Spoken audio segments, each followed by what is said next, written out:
Okay, I'm going to go over some more about the Dark Triad in terms of Jezebel. I did look at some numbers, and apparently I was wrong. There is actually a pretty decent number of people who are Dark Triad. That is not what I thought I would find. So, it's saying 1 out of every 14 people has these traits, which is that would mean more than likely somebody you know in the workplace, or somebody that a friend or family member may be dating or entering the family, possibly have these traits. So yeah, that was an eye-opener. I find that kind of, I don't know what to think about it. It's just like the narcissist, I can't ever say it right. The narcissist thing I get, because there's just so much freaking publicity about that. Like, I'm turning this light on. Sorry. It bothers my eyes because of my brain injury with the bright lights, but I don't want this to come out poorly. All right, so psychopath. The thing that scares me about psychopaths is they're really undetectable. And they share a lot of traits with the sociopath. However, the sociopath is usually, like I said, it's usually their environment. They either have deep trauma from their early life, or they were raised in an environment that's, not conducive to helping you grow until your full potential. And that's saying it nicely. They could be a lot of childhood abuse or neglect, or in adolescence there could be events that happened that were disturbing, that changed them. They could have a background where they're somewhere where there's a lot of gun violence, or people just treating each other extremely poorly, and rich people can do that too. So that's kind of the interesting thing about all these things, is there really is no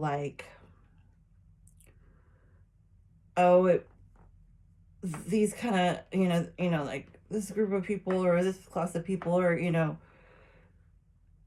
these as far as, I mean, yes, I am using trauma and the abuse angle, and also saying that an environment that is enriched with, if you have narcissistic parents, that could be a problem. Dominating or abusive parent or caregiver, somebody who does not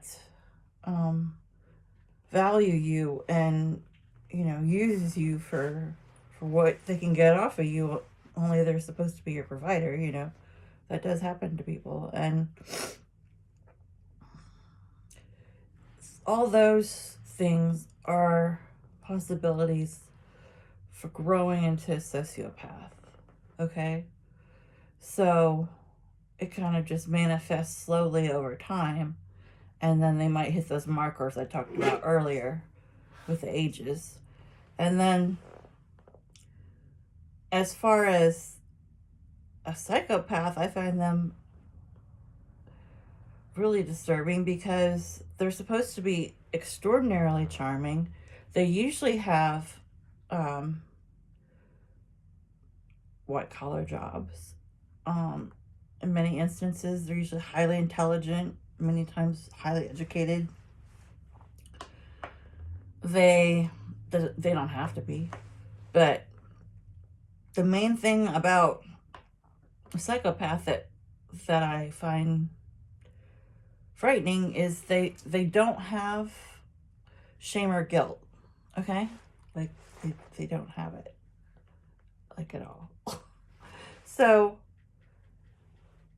if you don't have any shame or guilt, and then their empathy level, which is something that comes from your amygdala in your brain, is what processes your feelings. That's what gives you feelings and how you react to things or people, how you form relationships.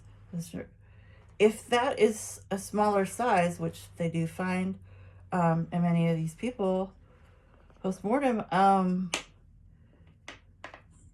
there's nothing you can do to, like, there's no program, there's no therapy, there's no mentorship you could do that would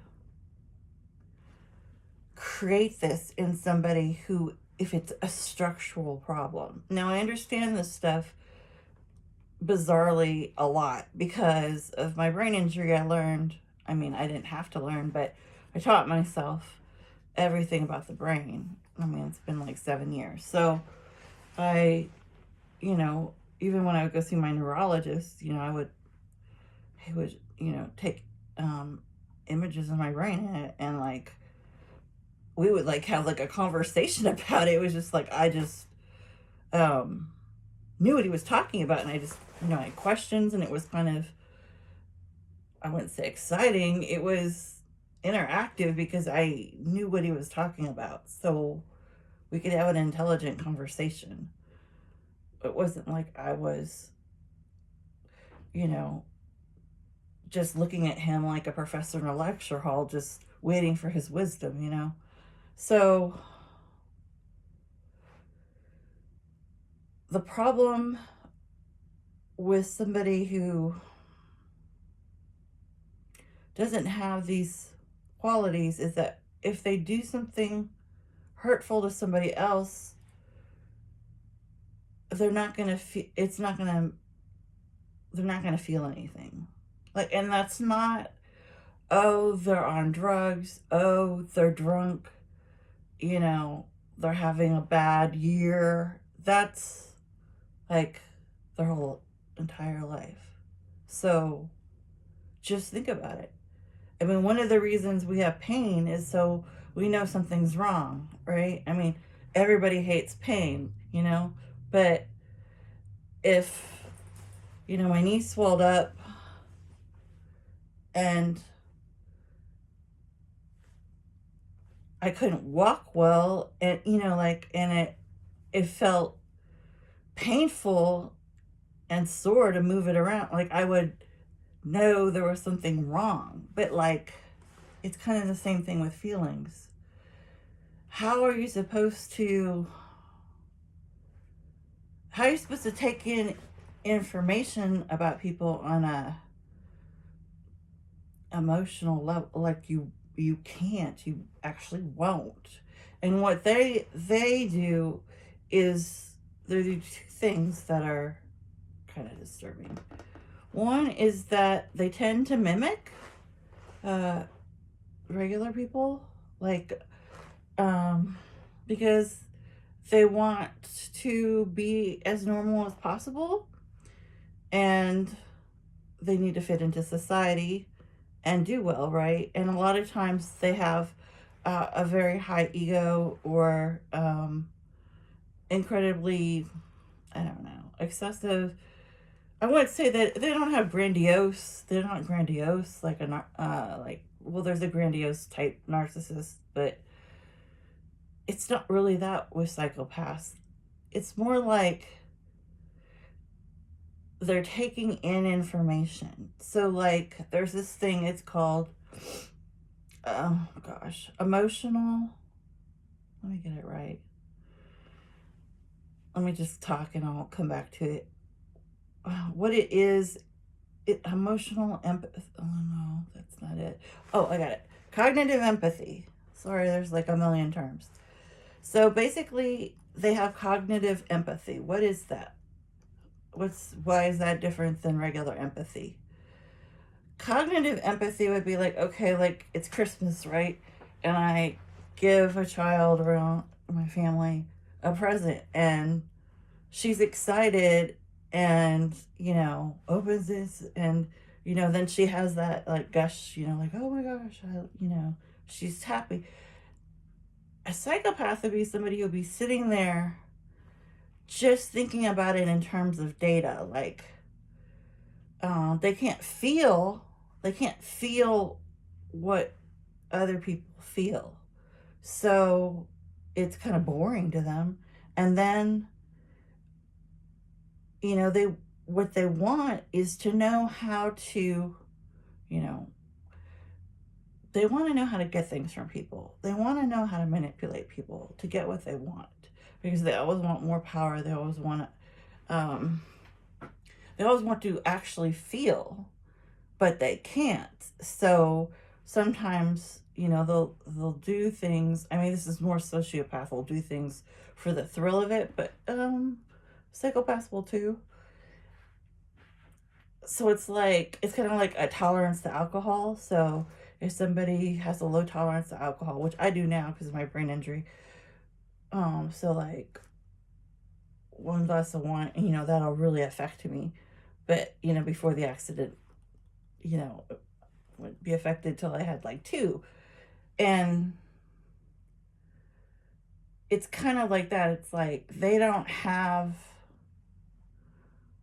no measure, right? So it's not like there's no way to know where they are in terms of action and consequence.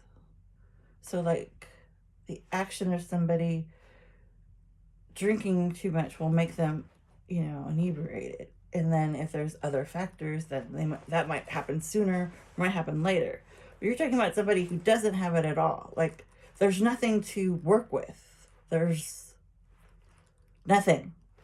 So, and then, you always notice, like, on court shows or any kind of, I don't know, like, documentary, any kind of news show you watch, the judge will always, ask the victims, I know this because of the robbery I was in, to make a statement. And, they're trying to convey what that person did, deeply affected their lives. But like, they're saying this to somebody who actually doesn't know what that would feel like. Like, they don't. You know what I'm saying? So that's a problem with psychopaths. And like I said before, they're very Machiavellian. Machiavelli was, I think I already went over what a Machiavellian thing is, so I won't cover that. But the main thing is Machiavellian, the Prince was written, it's basically about you don't have to feel bad. You don't have to feel, you have the capacity to feel guilt and shame, but you do not have to feel those things. Because if the means to an end, like you backstabbing somebody gets you to a higher position or gets you, their girlfriend, boyfriend, whatever, and you'll just do whatever to get to that point. It's like Machiavellianism is like, it doesn't matter what you do. Like, there's no rules on how far you could go as long as you don't get caught, basically. Like, because it's a means to an end. And Machiavellianism basically is saying it's kind of like saying life is like a game. Life is like a board game. And the people who have the rules, which is what Orwell and, many other famous writers have said, that, the rules are made by rich and powerful people. They are not made by the average person. So Machiavellianism is basically saying, hey, it's a rigged game. It's unfair. You're not going to win anyway. You're going to have to work and toil for, just a fraction of what these people have just by brute force, and they're born into it. the aristocracy. So it's basically saying, hey, why don't you level up the playing field? And that would be fair. So a lot of times Machiavellian type behavior is really focused on like as workplace or government area, like positions of power, positions of, I mean, I guess it'd be politics. It's he was just a highly educated, philosopher. So I don't I don't think it would be like, average person's first choice. It was definitely more because it was being taught to rulers, so it'd be like you would have to be even a certain class just to even get this information. Now, a sociopath does not have, like I said, they're not born with it. It's not genetic. It's not like it's been passed down in the family and they got this. Why they're in trouble all the time, why they've ended up in jail or prison or, have a record or, whatever their issues are. It's because they didn't learn how to treat others well. One, like there was no like basic, this is how we do things to be a family or to be, person trying to make it in society. Like it's like they don't get the basic, I don't know what you want to call it, mentorship of like what a caregiver is supposed to. One, they don't get that. Two, they're usually in environments where they're being taken advantage of. They may be bullied. They may be treated like they're nothing, like they're crap. They're exploited. It could be, all kinds of, just think of all the horrible things people do to each other. Okay, well, this is happening to this person while they're growing up and developing their personality. Okay, so they basically are doing it more from like a survival vantage, but it's more than that. It's more like that's all they know. And it goes on and on and on for generations, so it just keeps trickling down. So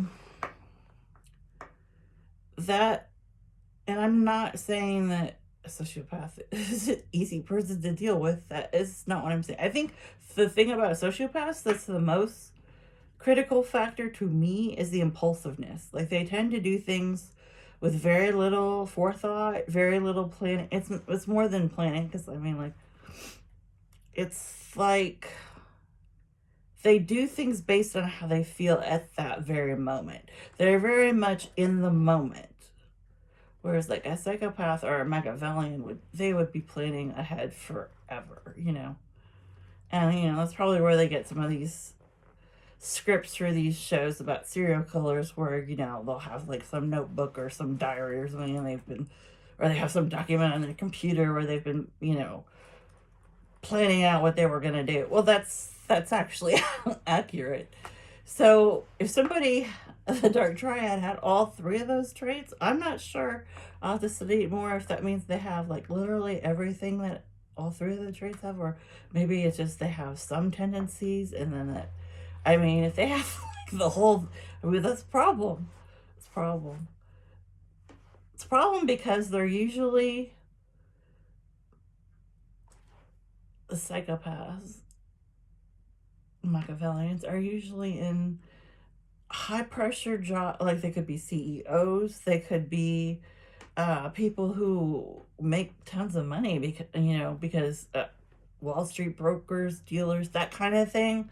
Like people who take big risks and they pay off. That's the kind of person who's willing to, real estate. I don't know. They're willing to bet a lot because they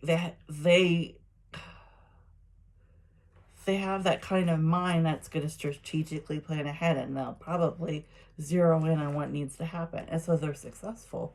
So it's really hard to pick apart somebody whose society is like basically saying, you know, we want to be more like them. Like our lives would be better if we were like them. You know what I'm saying? So it's very different than looking at a sociopath who's like, and and these things are like, of course, every person is individual and different. I don't want to just say like this is for sure one category. This is just the average. But I mean, like talking about the CEO. I mean, compared to somebody who, you know, has gone from juvie to jail to prison. They've literally like spent more time inside than they have outside. They don't really know anything else. It's like society's gonna look down on them and say, "Oh, okay, that makes sense." But here you have somebody, the opposite life path. But honestly, like if I had a choice to be on an elevator with a sociopath or a psychopath, I would probably choose a sociopath. That's just the thing. But maybe that's a terrible idea since they're so impulsive. I don't know. But this just gives you an idea. Now, Jezebel, I think, well, let me start with her husband. King Ahab, I thought was a kind of a tool. And he's very like, it's like kind of annoying. It's like she really does sort of run him, and the leadership in her country or palace or wherever she came from with her father's family, like they really were into women sort of,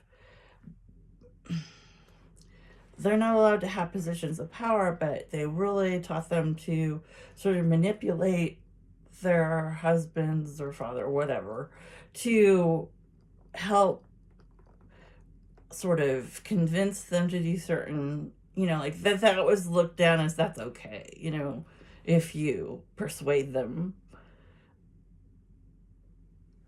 to do something that's not your job or place to say. But I mean, it's in a weird way. Like she also came from Samaria. They were into sorcery. They're into the false idols and all that comes with it. So okay, so Jezebel has this sort of, and he was kind of attracted to women like that, women who were like more dominant and like not nurturing, okay, not like that. And he's kind of like at one point he wants this vineyard that this guy, I'm gonna say his name wrong, Noab has, probably said his name wrong. And instead of sort of, he is king after all, right? He is the king. Instead of coming back and sort of being like, well, I'm going to do this and I'm going to do that and I'm going to get that vineyard because the guy won't sell it because it's been in his family for generations and it's part of, like, the Lord, blessed his generations of his family with this land. So he won't give it up, basically, for sentimental or, spiritual, religious reasons. Okay, so it's not about money.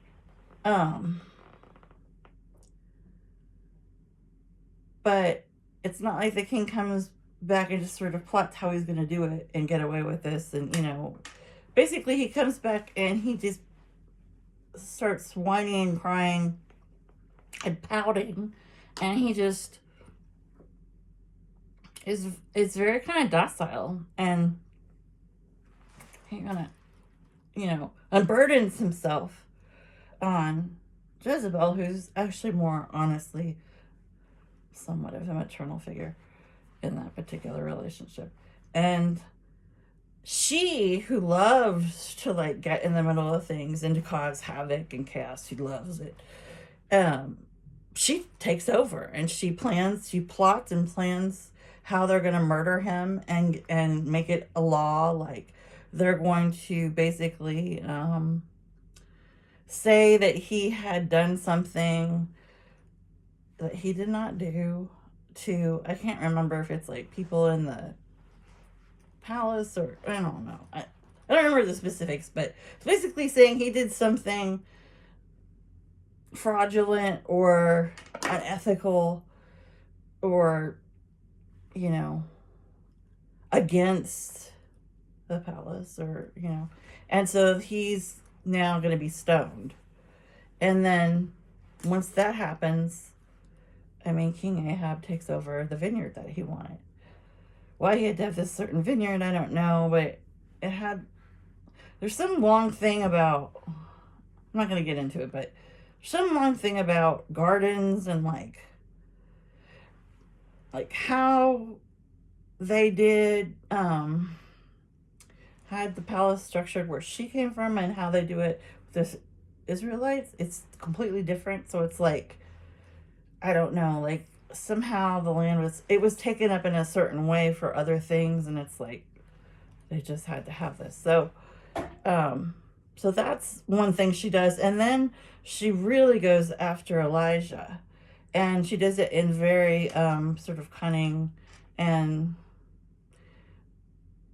kind of diabolical. She's very diabolical. So I mean, I would definitely say she's a dark triad. I mean, because she hits like all the boxes. And then the thing about narcissists is, I'm not going to go into too much about narcissism on this, even though, so I think Ahab's a narcissist for sure. She's either a malignant narcissist or she's a dark triad. She's so far gone with her evilness. I mean, I'm going to just call it dark triad, but I mean, this is all pretend, so. Malignant narcissism is basically like the worst. It's like when it gets to like the extreme, like the worst behavior in a narcissist would be the malignant. Like if you have all the, you know, it's all the time, these behaviors. Whereas like a covert narcissist or a vulnerable narcissist, they will exhibit some of these things. It's more like a game. They'll do it sometimes and all the time. It's different. It sucks. It's not, I would not want to be on the receiving end of any of that. But I would definitely take it over malignant narcissism or the dark triad. Hopefully I'm not in an elevator again with these people. But I would say the narcissist that always gets talked about is sort of the grandiose, like they want to impress everybody. They want the public to know that they're the best, and they're very like eager for praise and compliments and